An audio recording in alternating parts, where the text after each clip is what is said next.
My time in elementary school was quite an experience. Luckily, I graduated this year. But I was a tough kid to deal with. I was super hyper and usually got in trouble. I just couldn't keep my mouth shut. You know how everyone has ups and downs in school? I just had downs, for the most part. In my first 5 years, I may have spent more time in the principal's office than in the actual classroom. Don't get me wrong, my academic grades were great, but my behavior was explained as, "Oh my God." However, in my last year of elementary school, everything magically changed. You know those kids that argue about who's the best teacher and why? For me, the best teacher is the one that motivates me to get up at 6 a.m. every day and come to school. Luckily, I ended up with that teacher.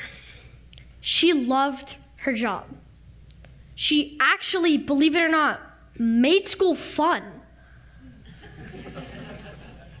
She changed my life, and I want to thank her for that. She turned all my negatives into positives. She taught me new strategies in math. She made me a better reader because we always read books with the class, and she also helped me understand outer space and how it works with the galaxies and stars in science.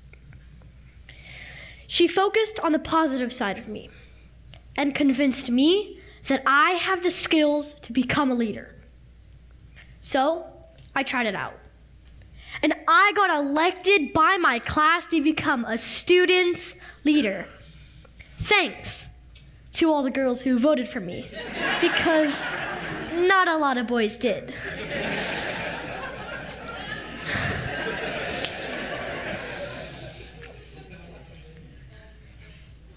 My favorite part of being a student leader was talking to the school on the loudspeakers and saying good morning. I also never went to the principal's office this year, which is a first.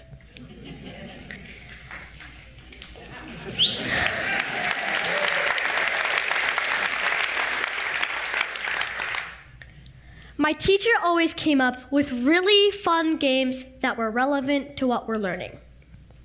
One of my favorite games we played is called Hot Seat. Hot Seat is a game where the teacher spends her after school time brainstorming everything we learn in math class during the semester. Then she puts it on a slide. Then one person sits in a seat and has to guess each math term. It's basically charades, but learning edition. And I would always beg the teacher to play it again. She's my favorite teacher of all time, and I will never forget her. Miss Lancaster, I want to give this shout out to you.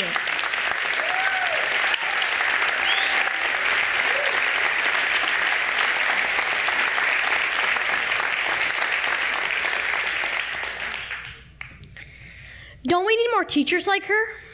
Yes. Don't we need more teachers that are energetic and prepared? Yes. Don't we need more teachers that always have a smile on their face no matter what happens? Yes. We need teachers that love their job and want to keep doing it. This all starts with an education system that supports our beloved teachers and gives them the right tools to succeed.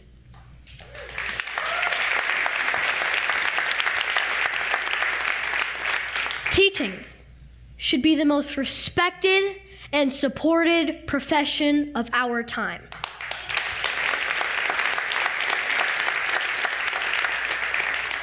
Today, it's not. We are losing our teachers at an alarming rate. I overheard my dad talking about a close friend of the family who graduated a few years ago with a bachelor degree in education with honors. Her dream was to become an inspiring teacher. She went on and spent a few years to do extra studies to become a mathematician.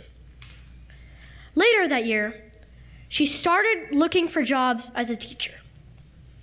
She looked and she looked. Then 2 years went by and she still hasn't found a job that would pay her enough money to even live a comfortable life. So unfortunately, she couldn't find any good paying job as a teacher. And plan A didn't work, neither plan B.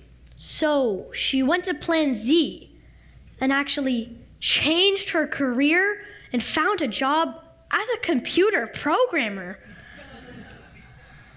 When I overheard my dad talking about this, I asked, why? Why, as a kid, did I lose an opportunity to have a great teacher like her? Then I started thinking, she can't be the only teacher that had to choose to leave the teaching profession.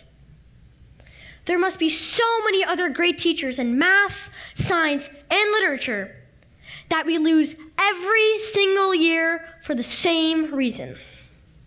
Well, because I hate being dumb, I started researching this.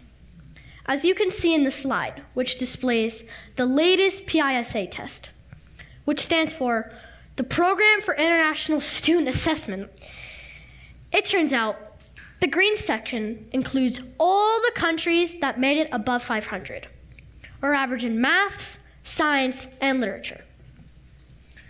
Oh wow! The United States hasn't even made the green section, which unfortunately means we are below average.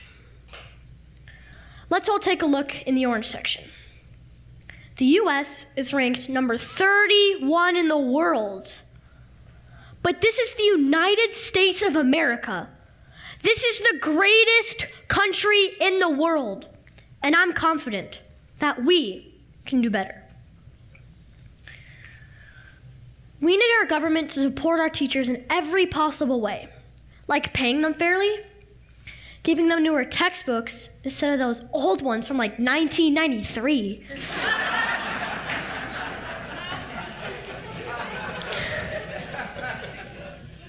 They need bigger classrooms, more assistants, more clear curriculums, and last but definitely not least, they need the school to pay for their supplies, because guess who's paying for them right now?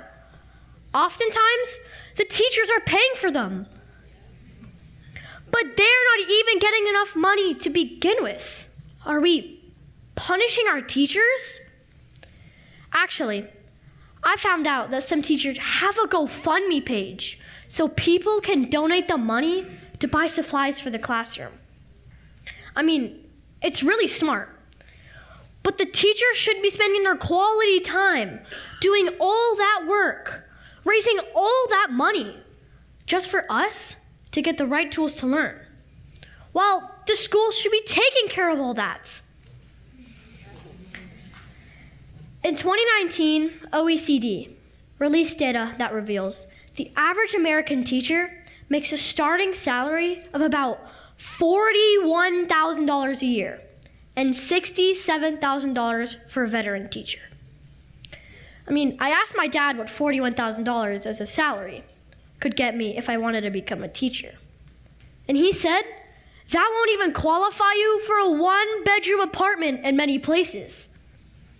However, in a country like Luxembourg, the starting salary for a teacher is about $80,000 and $116,000 for a veteran teacher. For a matter of fact, I think Miss Lancaster is packing right now.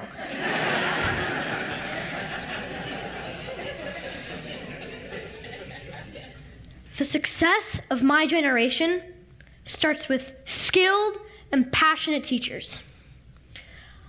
I don't want a teacher like Miss Lancaster to leave.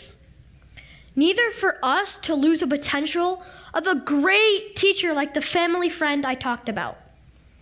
We cannot afford losing our best teachers that can make a generation of future leaders.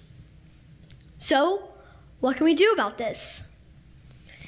Well, we can let our teachers know we care by saying thank you, or staying after school and giving them a hand. But that is not going to solve the bigger problem. I've been doing my research for the best way to make a change. And one of the most effective ways was a petition seeking more support for our teachers from our government. You can join my petition, which is available under my bio on the TEDxSantaBarbara website. Or you can make your own. Or what about you call your elected representatives and ask them to take action? The success of my generation starts with skilled and passionate teachers. Together, we can support our beloved teachers to make America #1 in math, science, and literature. If you want me, your kids, and all students to become the next Martin Luther King Jr. or even Albert Einstein, we must take better care of our teachers. Teaching should be the most respected and supported profession of our time. Thank you.